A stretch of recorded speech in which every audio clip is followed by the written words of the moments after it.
الرجيم بسم الله الرحمن الرحيم والتين والزيتون وطور سينين وهذا البلد الأمين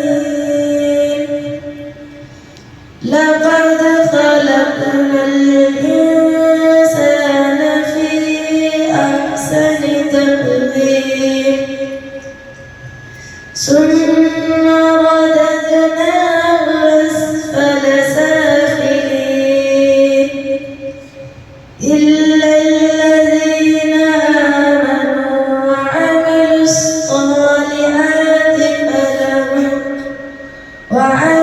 الصالحات لهم أجر غير ممنون فما يكذبك بعد بالدين أليس الله بأحكم الحاكمين صدق الله العظيم خراج عقیدت و محبت پیش کرنے کی سعادت حاصل کریں گے دارالعلوم حضرت ہاشم پیر کے ہونہار طالب علم محمد غداری کو دعوت سخن دیتا ہوں وہ آئے حضور نبی کرم صلی اللہ علیہ وسلم کی بارگاہ میں خراج عقیدت و محبت پیش کرنے کی سعادت حاصل کریں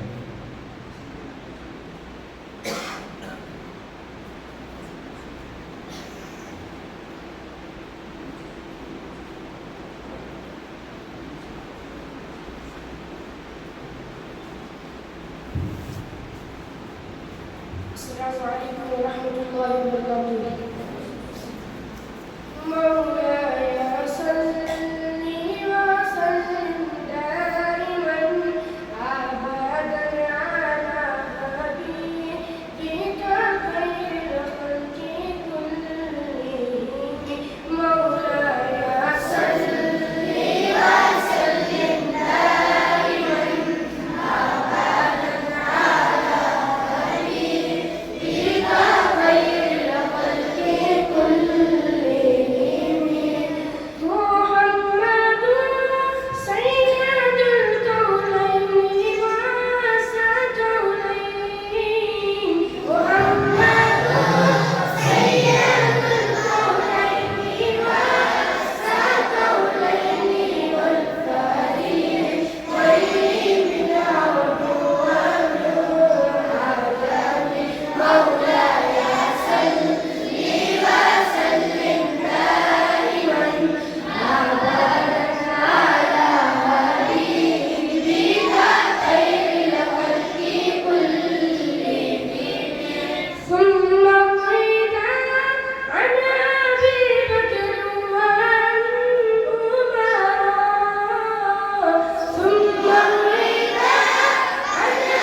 سبحان اللہ ماشاءاللہ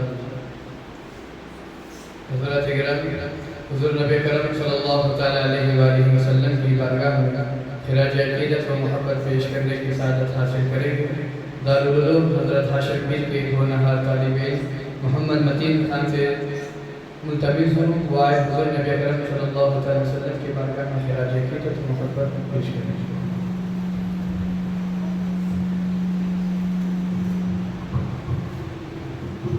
السلام علیکم ورحمۃ اللہ تعالی وبرکاتہ. نعت پاک پڑھنے سے پہلے ایک مرتبہ درود شریف پڑھیں. علیہ وسلم کی بارگاہ میں خراج عقیدت و محبت پیش کرنے کی سعادت حاصل کریں.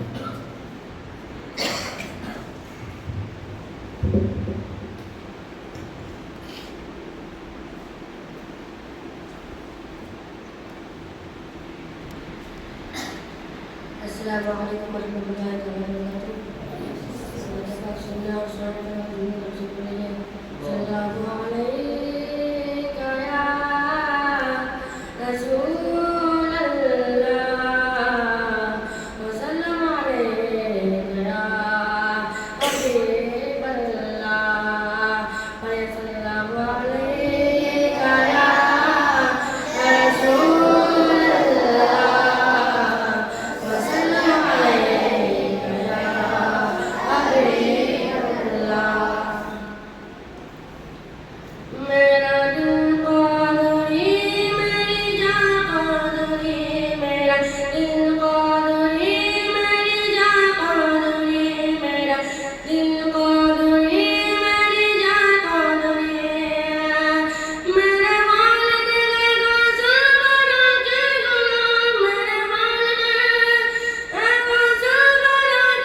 یا رسول اللہ تیرے ٹکڑوں پہ پلے غیر کی ٹھوکر پہ نہ ڈال، تیرے ٹکڑوں پہ پلے غیر کی ٹھوکر پہ نہ ڈال، جھڑکیاں کھائے کہاں چھوڑ کے صدقہ تیرا، جھڑکیاں کھائے کہاں چھوڑ کے صدقہ تیرا.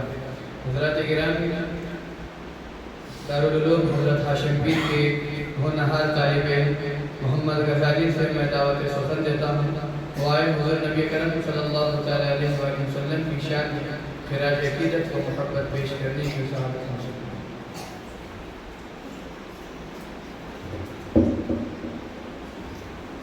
السلام علیکم ورحمۃ اللہ وبرکاتہ. صلی اللہ علیہ یا رسول اللہ